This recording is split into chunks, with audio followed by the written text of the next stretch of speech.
مساء الخير سيدتي الجميلة، مساء الخير صديقي العزيز، وكلمتين ونص وعلى السريع.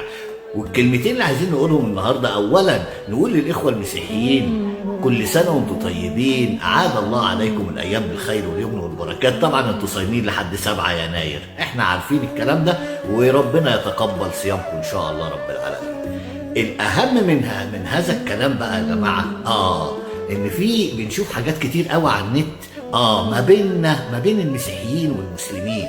لا، احنا مش اعدائكم اليهود، احنا ربنا وصانا بيكم، خدوا بالكم، ورسولنا الكريم وصانا بيكم، فانتوا واحنا اقرب الناس لبعضينا. انما اعدائنا هم اليهود، خدوا بالكم من الكلام، بس عشان ما يبقاش فيه مهاترات والحاجات اللي بتحصل على النت دي، واصلي قال واصلي كان واصلي، فبلاش لو سمحتوا، لان احنا بنحبكم واكيد انتوا بتحبونا. مساء الفل.